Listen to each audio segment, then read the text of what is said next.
मुडासा अदालत ने मुफ्ती सलमान अजहरी की पुलिस हिरासत में 5 दिन की तौसीअ कर दी है, यानी 5 दिन और बढ़ा दिए हैं।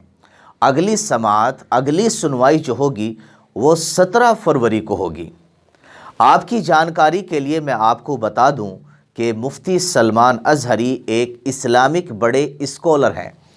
कुछ दिनों पहले उनके एक बयान पर, बल्कि एक छोटे से एक शेर पर पुलिस ने उनको अपनी हिरासत में ले लिया था कि आपने जो शेर पढ़ा है वो माहौल को ख़राब करता है, पुलिस का ये कहना है।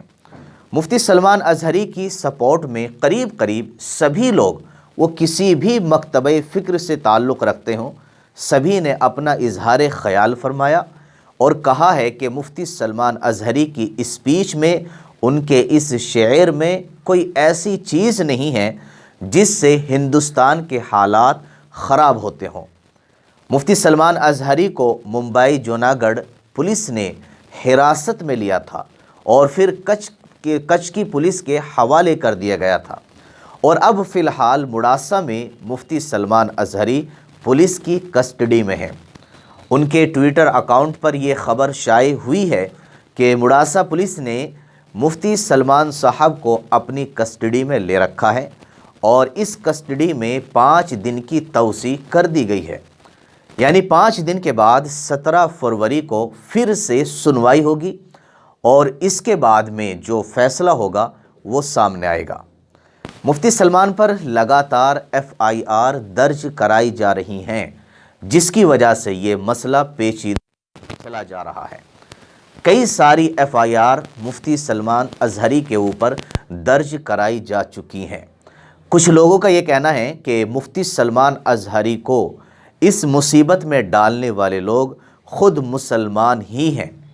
मेरे अज़ीज़ दोस्तों, मुसलमानों को और इस्लाम को जब भी कोई बड़ा नुकसान पहुंचा है तो वो अपने ही लोगों से पहुंचा है। मुसलमानों में भी कुछ मुनाफिक किस्म के लोग हैं जो इस्लाम को और अपनी कौम को नुकसान पहुंचाने में हमेशा बढ़ चढ़ करके हिस्सा लेते रहते हैं। न फिर वो मजहबी शख्सियतों का लिहाज करते हैं और न वो इस चीज़ का लिहाज करते हैं कि हमारी इस हरकत से उम्मत मुस्लिमा का कितना बड़ा नुकसान हो सकता है। अल्लाह ऐसे लोगों से तमाम इंसानियत की और ख़ास तौर से उम्मत मुस्लिमा की हिफाजत फरमाए।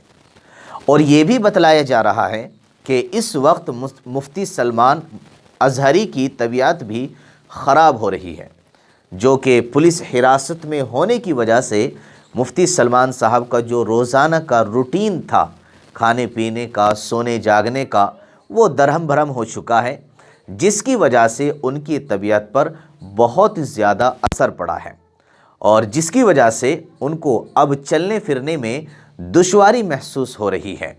इसलिए आप लोग भी अल्लाह से दुआ करें कि अल्लाह ताला मुफ्ती साहब की सेहत को बहाल फरमाएँ और जल्द अज़ जल्द इस मुसीबत से आज़ादी नसीब फरमाएँ।